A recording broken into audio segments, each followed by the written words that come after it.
हर रोज एक नई कहानी देखने के लिए चैनल को सब्सक्राइब करें और बेल आइकन दबाना ना भूलें। बिहार के छोटे से गांव कटिहार से सूरज दिल्ली आया तो था नौकरी करने की तलाश में, लेकिन नौकरी के साथ साथ वो शहरी छोरी शनाया से प्यार भी कर बैठा। शनाया भी उसे उतना ही चाहती थी, इसलिए दोनों ने जिंदगी भर साथ रहने का फैसला किया और शादी कर ली और अपनी शादीशुदा जिंदगी बहुत ही खुशहाल तरीके से वो जी भी रहे थे। ऐसे ही एक दिन शनाया सूरज से बोलती है, सूरज, तो तुमने क्या फैसला लिया? किस बारे में जान? सूरज, नाउ वी आर मैरिड। ये बात तुम अपनी माँ को कब बताने वाले हो? ओह हाँ, वो एक्चुअली मैं जानता हूँ कि माँ हमारी शादी की बात सुनकर कैसा रिएक्ट करेंगी, इसीलिए मैं उन्हें ये बात बताने में थोड़ा हिचकिचा रहा हूँ। Oh come on Suraj, she is your mom. कैसा भी रिएक्शन दे, इस डर से तुम उनसे बात कब तक छुपाओगे?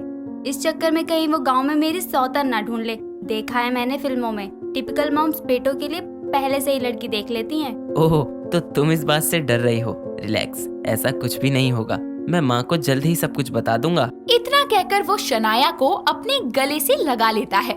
ऐसे ही समय बीतता है और एक दिन शनाया हॉल में बैठकर मैगजीन पढ़ रही होती है कि तभी उसके मेन गेट को कोई जोर जोर से पीटता है और इस आवाज से परेशान होकर वो गुस्से में दरवाजा खोलती है तो उसके सामने एक अधेड़ उम्र की औरत खड़ी होती है, जिसके कंधे पर बड़ी सी पोटली, हाथ में बड़ा सा स्टील का बक्सा होता है। उसे देखकर शनाया बोलती है, अरे ये दरवाजा है, मंदिर की घंटी नहीं जो इतनी जोर जोर से पीटी जा रही हो, समझी? और हो कौन तुम? अरे पहले ये बतावा कि कंचनिया सेव की पहचान पूछे वाली तू कौन है? मैं इस घर की मालकिन हूँ और यहाँ किससे मिलना है तुम्हें? अच्छा, तो तू है अमरी बहुरिया। अरे दूर काहे खड़ी है, यहाँ आके अपनी सास के गोर लग।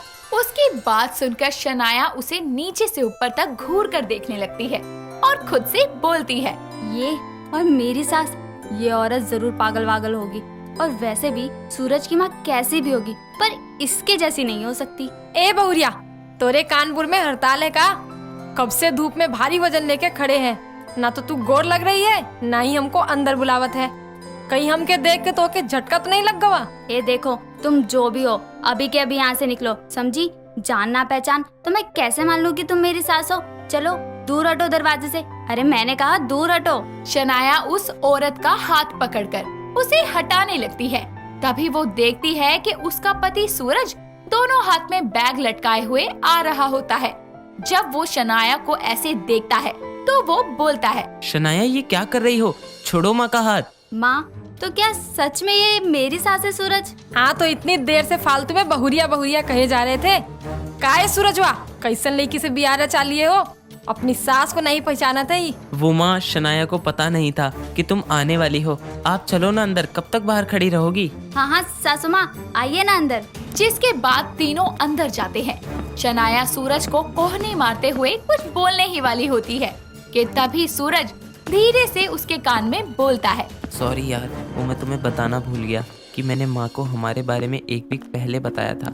मुझे लगा माँ नाराज हो जाएंगी, लेकिन वो तो बिना बताए ही दिल्ली चली आई। और इनका इतना सारा सामान देकर तो लगता है कि यहाँ हमेशा के लिए बसने आई हैं।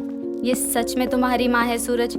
आई लिटरली कांट बिलीव। इतना कहकर वो अपनी सास की खातिरदारी में लग जाती है और ऐसे ही कुछ दिन बीतते हैं और एक दिन सूरज और शनाया बैठकर नाश्ता कर रहे होते हैं। तभी उसकी सास कंचन अपने कमरे से आती है। आप उठ गई सासू माँ, आइए नाश्ता कर लीजिए। चलो, बहुरिया ने नाश्ते के लिए तो पूछा, एक ई है हमारी कोक का जना, शादी कर लिया और हमको बताया तक नहीं। सही कहते लोग, शहर की हवा में आकर लोग बोरा ही जाते हैं, जैसे हमारा सूरजवा तोरे पीछे बोरा गया है। माँ, अब मुझे माफ भी कर दो और मेरी बीवी के सामने कम से कम मेरा नाम तो सही से ले लिया करो। ये क्या सूरजवा सूरजवा कह के बुलाती रहती हो? हाँ सासू माँ, और आप ये कैसी बोली बोलती हो? आधी बात तो मेरे सर के ऊपर से जाती है। अरे का बुराई है हमारी भाषा में, चाहे देश हो या विदेश। भोजपुरी भाषा बोलने वाले हर जगह छाए रहते हैं। और तू भूल गवा का, गाँव में यही भाषा में हमके माई माई कह के बुलावत रहा तू। मैं कुछ नहीं भूला माँ, चलिए आप नाश्ता कीजिए, मैं निकलता हूँ। बाय शनाया। का बोला? किसकी आया? सासू माँ, आया नहीं, शनाया। मेरा नाम है शनाया। ये भी कोनो नाम हुआ? नाम तो हमार जैसन होके के चाहिए। तो के पता है बहुरिया, सब गांव में हमके प्यार से कंचनिया कंचनिया कह के पुकारत रहे। कंचन उससे बातें करने लगती है और सूरज ऑफिस के लिए निकल जाता है। ऐसे ही समय बीतता है और शनाया को अपनी भोजपुरी सास की अजीबोगरीब हरकतें देखने को मिलती है। ऐसे ही एक दिन शनाया सब्जी लेने के लिए मार्केट जा रही होती है। तभी उसकी सास बोलती है, ए बहुरिया, इतना मटक मटक के कहाँ जाते हैं? सासू माँ, मैं मार्केट जा रही हूँ। हाय दैया, कहाँ जाते हैं मार काट करने? सासू माँ, मार काट नहीं, मार्केट। अरे यार, हिंदी में क्या होता है? हाँ सासू माँ, मैं सब्जी मंडी जा रही हूँ। वो ना आलू गोभी टमाटर सब मिलता है जहाँ। हाँ, हम बूझ गए। इतना विस्तार से जाने का कोनो जरूरत नहीं है। काहे कि हम गांव से जरूर है पर गंवार नहीं है, तो हम भी तोरे साथ चलते हैं मंडी। यार, ये भोजपुरिया सास साथ गई तो भोजपुरी बोल बोल के सर में दर्द कर देगी। ऊपर से मोहल्ले वालों के सामने भी मुझे एम्बैरस करेगी। सासू माँ, वो मार्केट में बहुत भीड़ रहती है, आप परेशान हो जाएंगी। मैं ले आती हूँ ना सब्जी। अरे तू हमारी चिंता मत कर, और हम परेशान नहीं होते, बल्कि उल्टा हम लोगन के परेशान कर देते हैं। उसके इतना कहने पर ही शनाया को ना चाहते हुए भी कंचन को भी अपने साथ मार्केट ले जाना ही पड़ता है। मार्केट में एक जगह सब्जी लेते हुए कंचन सब्जी वाले से बोलती है, ये गोभी कौन भाव बेचा तो बबुआ? 50 रुपए किलो बेचा थे काकी, आप कहो तो 40 लगाए देंगे। तुम तो हमका बिहार के लागत हो। कौन जिला से हो बबुआ? छपरा से काकी। हाँ भैया, 40 रुपए कहा ना, तो 2 किलो कर दो। बहुरिया, ये तो अपने बिहार का ही निकला। ई के साथ काम मोल भाव करना। बिहार से है तो क्या फ्री में दे देगा सब्जी? और ये भी कहा कि ऐसे बोल रहा है जैसे सच में इनका रिश्तेदार हो। जिसके बाद दोनों सास बहू घर वापस आ जाती हैं। ऐसे ही समय गुजरता है और एक दिन शनाया सूरज से बोलती है, सूरज, मेरी कुछ फ्रेंड्स कल घर आ रही हैं, तो क्या तुम कल घर पर ही रह सकते हो? वो सब तुमसे मिलना चाहती हैं। Sorry baby, because tomorrow I am really busy. का बोला? That's not fair, सूरज। अब ई का बोला था? तुम दोनों में से कोई हमका कुछ बताई कि नहीं? देखिए ना सासू माँ, कल मेरी कुछ सहेलियाँ आ रही है, पर इन्हें तो अपने काम की ही पड़ी है। अरे ये बकलोल तो ऐसा नहीं है, पर तू चिंता मत कर बहुरिया, तू अपन सहेलियों का हमसे मिलवाई लियो।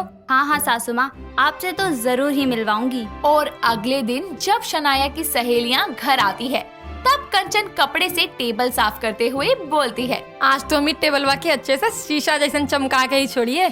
चल कंचनिया, बहुरिया के सहेलियन के आने से पहले ही काम खत्म कर ले। ओ नौकरानी, तुम्हें दिखता नहीं है क्या कि घर में मेहमान आ चुके हैं? जाओ और हमारे लिए ठंडा पानी लेकर आओ। और हाँ, अपनी मालकिन को कह देना कि काया छाया आ गई है। ओ, जरा अपन आवाज के नीचे रखा, और हम तो के नौकरानी दिखत है का?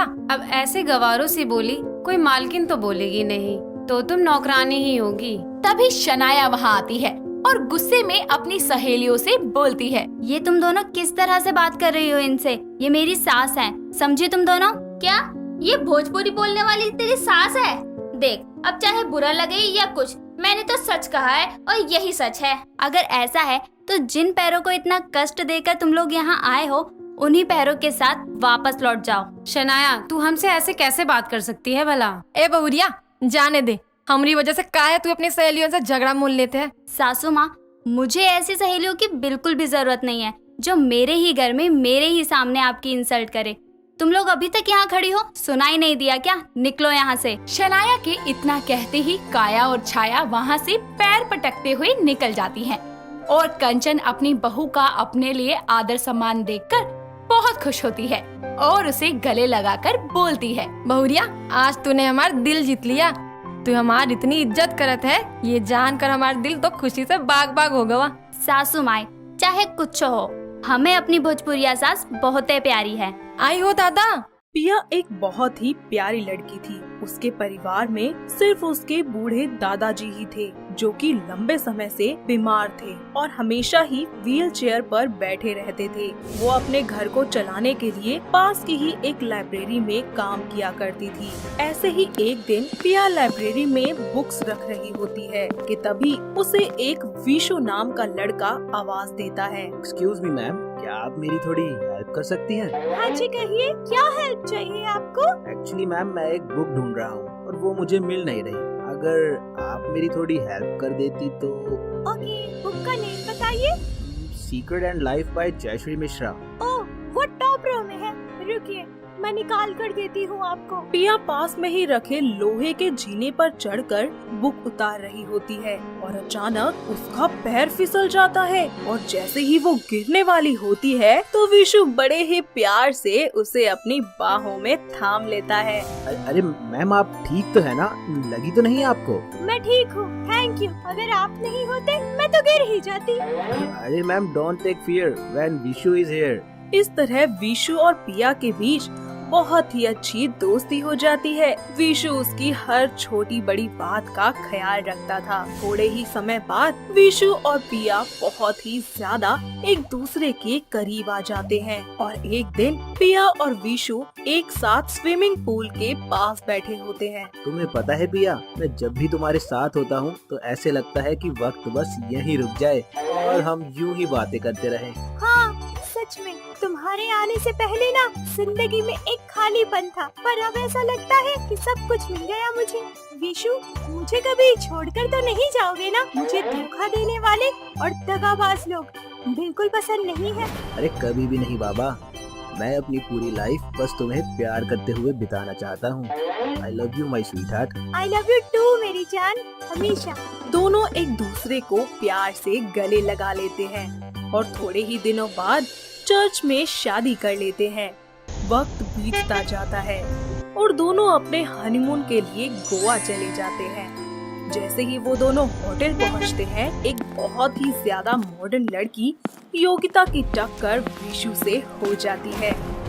योगिता गहरी नजरों से उन दोनों की तरफ देखती है और वहां से चली जाती है। शाम को होटल में सभी कपल्स के लिए मास्करेड पार्टी रखी जाती है। विशु और पिया दोनों रेडी होकर पार्टी में जाते हैं, जहां सभी लोग अपने चेहरों पर मास्क लगाए होते हैं। योगिता भी उस पार्टी में बहुत ही खूबसूरत सी ड्रेस पहनकर आती है। पार्टी में सभी लोग उसे देखते ही रह जाते हैं और वो विशु के पास जाकर उससे बोलती है, क्या आप मेरे साथ डांस करना पसंद करेंगे? नहीं सॉरी, मैं अपनी वाइफ के साथ डांस करना चाहता हूँ। प्लीज, ओनली फॉर 10 मिनट, इससे ज्यादा नहीं। योगिता विशु का हाथ पकड़कर उसे वहां से ले जाती है और दोनों एक दूसरे के साथ डांस करना शुरू कर देते हैं। पिया भी पार्टी से अपने रूम में आ जाती है। डांस के दौरान योगिता विशु के करीब आने की बहुत कोशिश करती है। विशु खुद को संभालते हुए डांस फ्लोर से चला जाता है। योगिता उसका पीछा करते हुए बाहर तक आ जाती है और उससे कहती है, क्या हुआ विशु, मेरे पास आना अच्छा नहीं लगा? अरे तुम यहाँ भी आ गई? अरे जाओ यहाँ से, कोई देख लेगा तो बवाल हो जाएगा। बहुत दूर रही हूँ तुमसे, पर अब नहीं। मैं जानती हूँ मैंने गलती की थी तुम्हें धोखा देकर, पर जब से तुम मेरी जिंदगी से गए हो ना, मैंने एक दिन भी सुकून का नहीं बिताया। अरे दूर हटो मुझसे। मैं तुम्हें बुलाकर अपनी जिंदगी में आगे बढ़ चुका हूँ। तुम मेरा गुजरा हुआ कल थी। पर मैं तो तुम्हें नहीं भूली ना। मैं आज भी तुमसे उतना ही प्यार करती हूँ जितना तब करती थी। वापस आ जाओ मेरे पास। अरे पागल हो गई हो क्या तुम? जो मुंह में आ रहा है वही भोंके जा रही हो। हाँ, हूँ पागल तुम्हारे प्यार में, और मैं नहीं देख सकती तुम्हें किसी और के साथ। विशु योगिता से बहस करके वहाँ से चुपचाप अपने कमरे में अपनी पत्नी पिया के पास चला जाता है, जहाँ पिया उसका इंतजार करते करते सो चुकी होती है। तो वहीं दूसरी तरफ योगिता विशु के बारे में सोच सोच कर पागल हो रही होती है और कुछ ही दिनों बाद विशु और पिया वापस अपने घर लौट आते हैं। वक्त बीतता जाता है। विशु चाह के भी पिया को अपने और योगिता के बारे में कुछ नहीं बता पाता। ऐसे ही एक दिन जब विशु ऑफिस से घर आता है तो देखता है कि पिया और योगिता दोनों एक दूसरे के साथ खूब हंस रहे होते हैं। अरे आ गए आप, देखिए कौन आया है हमारे घर। पहचाना आपने? याद है अच्छे से। कौन है ये? आप दोनों बातें कीजिए, मैं आपके लिए चाय बनाकर लाती हूँ। क्या हुआ डार्लिंग, खुशी नहीं हुई मुझे यहाँ देखकर? जब मैंने कहा था कि तुम्हारे और मेरे बीच सब कुछ खत्म हो गया है, तो क्यों आई हो यहाँ? वो कहते हैं ना, गमे हसरतों के नाम से जल जाते हैं, हम चिरागों की तरह शाम से जल जाते हैं। क्षमा जिस आग में जलती है नुमाइश के लिए, हम उसी आग में गुमनाम से जल जाते हैं। जब भी आता है तेरा नाम मेरे नाम के साथ, जाने क्यों लोग मेरे नाम से जल जाते हैं। मैं तुम्हें यहाँ वापस पाने आई हूँ और पाकर ही रहूंगी। आखिर चाहती क्या हो तुम मुझसे? बस तुम और तुम्हारा प्यार मुझे वापस लौटा दो, मैं चली जाऊंगी। विशु योगिता से पीछा छुड़ाने के लिए उसकी बात मान जाता है और उसके साथ वक्त बिताने लगता है। ऐसे ही एक दिन विशु को पता चलता है कि योगिता ने खुद ही अपने हाथ की कलाई काटकर खुदकुशी कर ली है। और ये जानने के बाद विशु को बहुत बड़ा धक्का लगता है और उसे समझ नहीं आता कि वो आखिर अब क्या करे। ऐसे ही वक्त बीतता जाता है और एक दिन विशु जब पिया के साथ खाना खा रहा होता है तब पिया बोलती है, पेट भर कर खा लो विशु, कहीं ऐसा ना हो कि कल तुम जिंदा ही न रहो। ये कैसी बातें कर रही हो तुम? जैसा तुम सुन रहे हो बिल्कुल वैसा ही कह रही हो। क्या पता तुम आज ही मर जाओ, वो भी मेरे हाथों से। क्या बात है, पागल हो गई हो? क्या बकवास कर रही हो तुम? क्या लगा था तुम्हें कि मेरी पीठ पीछे ये सब चलता रहेगा? तुम मुझे धोखा देते रहोगे और मुझे कुछ पता नहीं चलेगा। धोखा? कैसा धोखा? मैं सब जानती हूँ तुम्हारे और योगिता के बारे में। तुमने अपनी जिंदगी में उसे मेरी जगह दे दी, मुझसे बेवफाई की। नहीं पिया, जैसा तुम सोच रही हो ऐसा कुछ नहीं है। मैं योगिता के पीछे नहीं बल्कि वो मेरे पीछे पड़ी है। अब झूठ बोलने का कोई फायदा नहीं है। जब सच बताने का वक्त था तब तुमने मुझसे सब कुछ छुपाया। अब मरो, जाओ अपने योगिता डार्लिंग के पास। मेरे प्यारे पतिदेव, बोला था ना मैंने, मुझे धोखा बर्दाश्त नहीं है। Now goodbye my dear husband.